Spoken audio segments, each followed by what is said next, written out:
تذكر يوما كنت تعانق دمعة الفكر تناجي الله في صبر وترجو رحمة.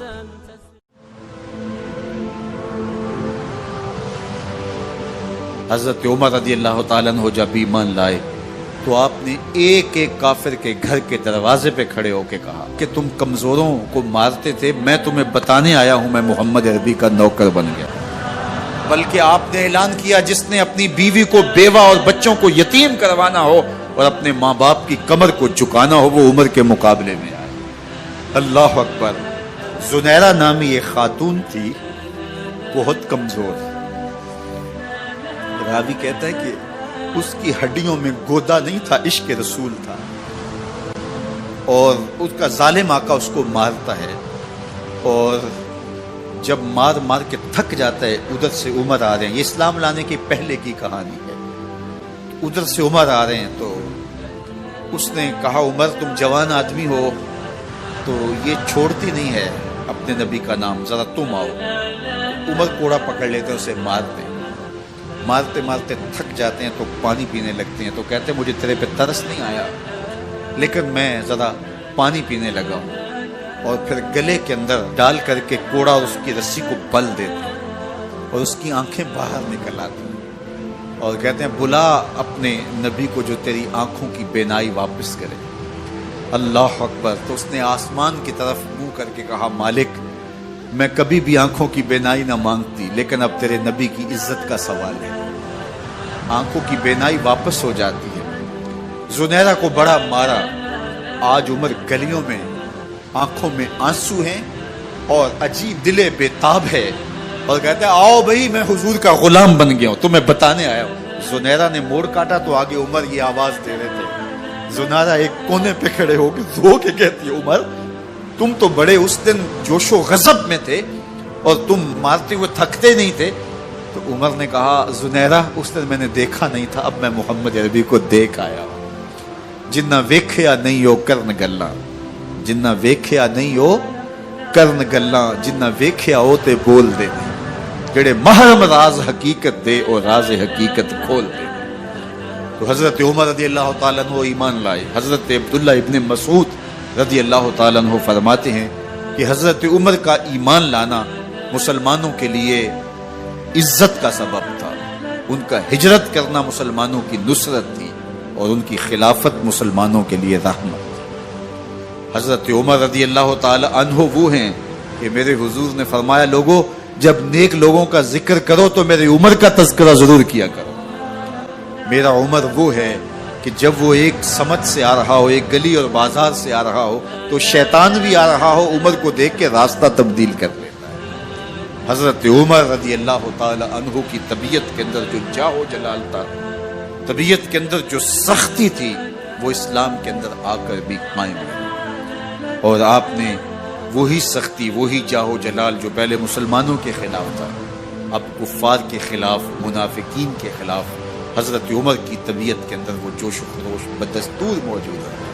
لیکن جس دن آپ خلیفہ بنے تو اس دن آپ نے ممبر پہ چڑھ کے جو خطبہ دیا اس میں کہا لوگوں میں سخت اس لیے تھا کہ رسول اللہ نرم تھے، پھر میں سخت اس لیے تھا کہ حضرت ابوبکر صدیق نرم تھے، اب میں تخت خلافت پہ بیٹھا ہوں، اب میری سختی جو ہے وہ نرمی میں تبدیل ہو گئی. صرف فاسقوں، فاجروں اور باغیوں کے لیے میں سخت ہوں، باقی تمہارے لیے نرم. سب سے کم جو تنخواہ بیت المال سے اگر کسی وجود نے لی ہے تو وہ حضرت عمر رضی اللہ تعالیٰ عنہ نے صرف 2 جوڑے لیتے تھے سال میں. اور راوی کہتا ہے کہ میں نے دیکھا ہے کہ اس میں بھی 17 پیوند لگے ہوتے تھے.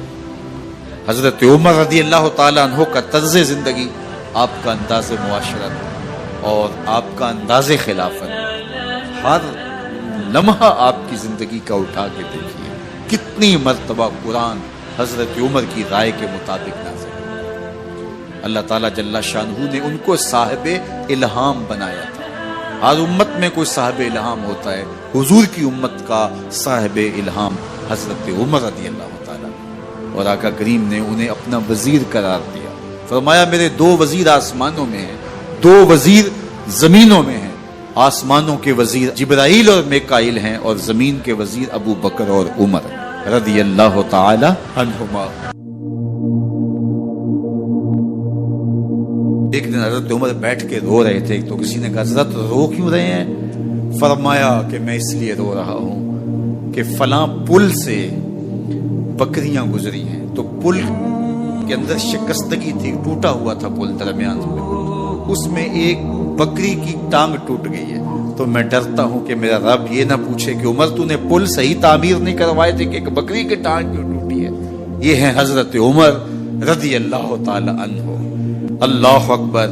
تو اللہ تعالیٰ جل شانہ نے حضرت سیدنا عمر بن خطاب رضی اللہ تعالیٰ عنہ سے جو کام لیا، مختصر دور خلافت کے اندر 10 سال 6 ماہ 4 دن آپ نے خلافت فرمائی ہے، لیکن کہاں سے چلے اور یہاں مکران تک، بلوچستان کا حصہ ہے، یہاں تک آپ کے سلطنت کی حدود وسیع، ادھر آرمینیا تک جا پہنچے، حمص فتح کیا، قادسیہ، یرموک۔ آپ ذرا دیکھیے کہ کہاں تک آپ کی فوجوں کے گھوڑے دوڑتے رہے، اور اللہ تعالیٰ جل شانہ نے ان کو جو توانائی، عدل و انصاف کی قوت عطا فرمائی۔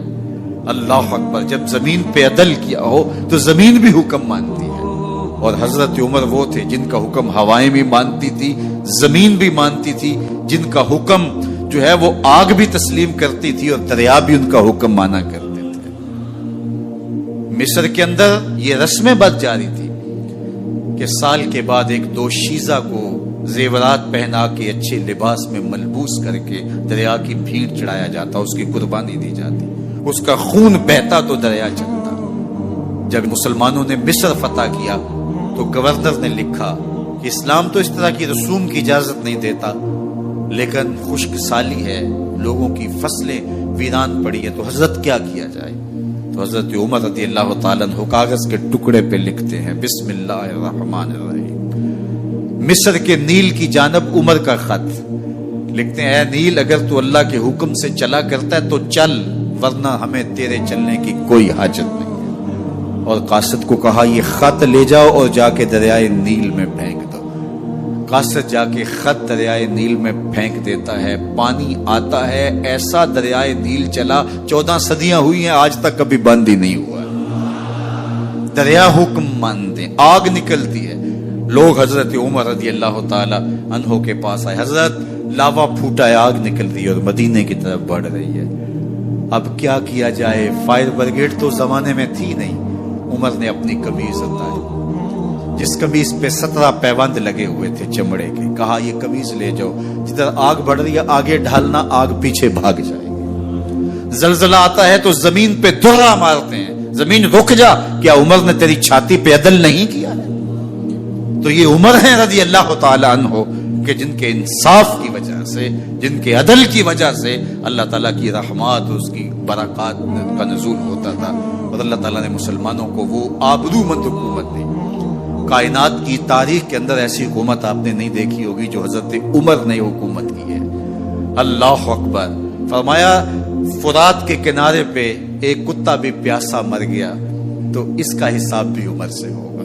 باہر سے سفیر آتا ہے اور آ کے پوچھتا ہے کہ میں امیر المومنین کے، مسلمانوں کے حکمران کے محل میں جانا ہے، تو مسکرا کے کہتے ہیں ہمارے امیر کا تو کوئی محل نہیں ہے۔ کہا کہاں ہے تمہارا امیر؟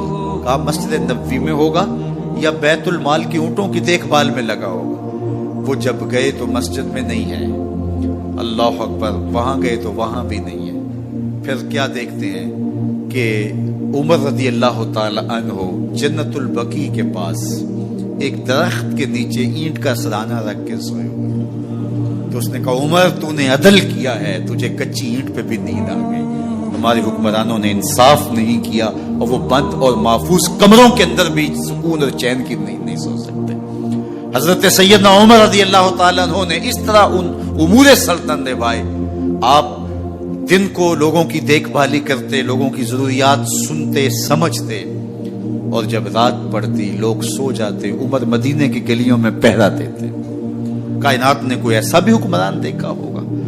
اللہ اکبر۔ وہ مجاہد جو مختلف محاذات پہ گئے ہوئے ہوتے، ان کے گھروں کی دیکھ بھالی کرتے، ان کی ضروریات کا خیال رکھتے، ان کی آبرو کا پہرا دیتے۔ راتوں کی تنہائیوں کے اندر حضرت عمر اٹھتے اور جا کے گشت کرتے، چکر لگاتے، دیکھتے کوئی آنکھ پر نم نہ ہو، مفلسی کا کسی گھر میں ماتم نہ ہو۔